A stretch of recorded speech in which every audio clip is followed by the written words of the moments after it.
Magandang hapon, narito na ang mga balita sa inyong PRTV Newsbreak. Pinangunahan ni Pangulong Ferdinand R. Marcos Jr. ang paglulunsa ng programang Biyayang Bigas para sa Maynila para sa mga manggagawa at pamilyang benepisyaryo sa lungsod. At sa kanyang pamamahagi ng bigas, pabirong binuhat pa ng Pangulo ang isang sako na tila nagbarbel.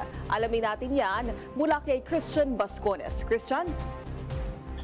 Yes, Naomi, pinangunahan ni Pangulong Ferdinand R. Marcos Jr. ang paglulunsad ng programang Biyayang Bigas sa Maynila at muling binigyang diin ang kanyang layunin na matiyak na walang Pilipino ang gutom sa loob ng kanyang termino. Sa pamamahagi na ginanap sa isang mall sa Manila noong kaninang umaga, sinabi ng Pangulo na bahagi ito ng mas malawak na hakbang ng pamahalaan para tugunan ang food security sa gitna ng pagtaas ng mga presyo ng mga bilihin. Dahil sa pangunahing pagkain ng mga Pilipino ang bigas, titiyakin ng pamahalaan na may access ang bayan dito para matulungan ang mga sektor na pinaka-nangangailangan.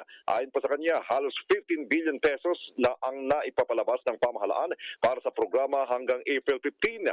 Tinatayang aabot sa 80,000 benepisyaryo sa Maynila ang makakatanggap ng tigsa 10 kilong bigas na ipapamahagi 6 na beses sa loob ng isang taon.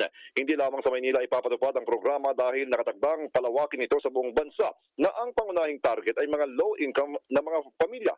Ipatutupad ito sa pamamagitan ng Local Government Support Fund o LGSF upang mapabilis ang paghahatid ng tulong at mas nakakaalam ang mga LGU kung sino ang dapat makatanggap ng ayuda, kaya nababawasan ang mga delays na dulot ng mahabang proseso.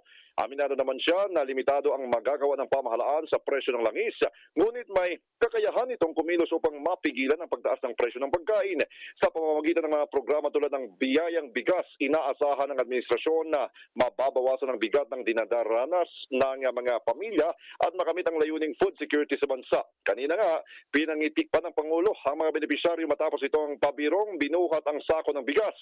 Karugtong pa rin daw ito noong tumakbo siya at nag-jumping jacks sa Malacanang para ipakita na siya ay malusog at walang dapat ipangamba ang bayan sa gitna ng kahirapan o krisis na nararanasan dahil sa pagtaas ng presyo ng langis. Iyan muna ang ulat mula sa mga kaganapan ng Pangulo. Balik sa iyo, Naomi. Maraming salamat, Christian Bascones. Nagtungo si DPWH Secretary Vince Dizon sa Navotas Sanitary Landfill upang personal na makita ang operasyon sa lugar na ilang araw nang nasusunog. Kunin natin ang iba pang detalye mula kay JM Pineda. JM. Yes, Naomi, magpapadala nga ng mga heavy equipment ng Department of Public Works and Highways o DPWH sa Navotas Sanitary Landfill na hanggang ngayon ay patuloy pang nasusunog. Kaninang umaga nga mismo si Public Works and Highways Secretary Vince Dizon ang nagtungo sa lugar para silipin ang ginagawang operasyon.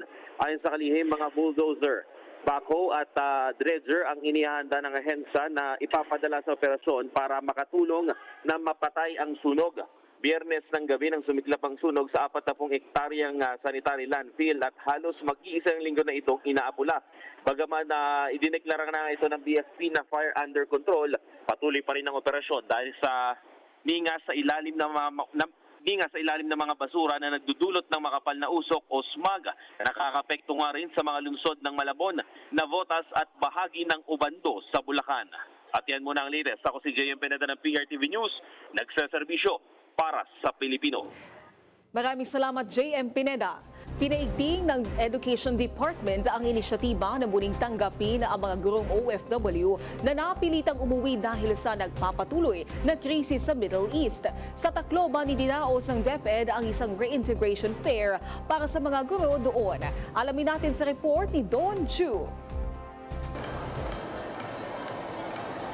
Simula nang pumasok ang Administrasyong Marcos, umabot na sa 8,922 na mga public school teachers ang nagbenepisyo sa reintegration program ng Department of Education at Department of Migrant Workers na sa Pinas, ikaw ang Mamat Sir o SPIMS program. Ito ang programang tumutulong sa mga gurong ng ibang bansa upang magtrabaho at kalaunay bumalik sa Pilipinas para makapasok muli bilang regular na public school teacher dito sa bansa. Isa riyan ang gurong si Pamela Moron ng Santa Fe Leyte. Aniya, taong 2018 nang makipagsapalaran siya sa Cambodia bilang isang English teacher. Pero dahil sa COVID-19 pandemic, napagdesisyonan niyang bumalik sa bansa.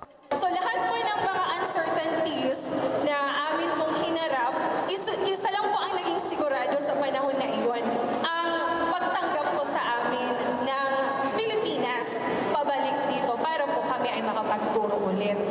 Ngayon mag-aapat na taon na siyang regular public school teacher sa Santa Fe Leyte Elementary School. Ayon kay DepEd Undersecretary Wilfredo Cabral, malaki ang tulong ng programa na ito sa mga overseas educators na nais bumalik sa pagtuturo dito sa bansa. Nakatutok po ang STEAM sa ating mga OFW na guro at tinutulungan natin sila na mabigyan ng oportunidad at sapat na suporta sa kanilang pagbabalik sa ating bansa. Pinasinayaan naman ni Pangulong Ferdinand Marcos Jr. ang bayanihan para sa Balikbayang Manggagawa National Reintegration Network Regional Fair sa Leyte National High School ngayong Abril 15. Mula sa Tacloban, Don Leandro Chu ng PRTV News, nagseserbisyo para sa Pilipino.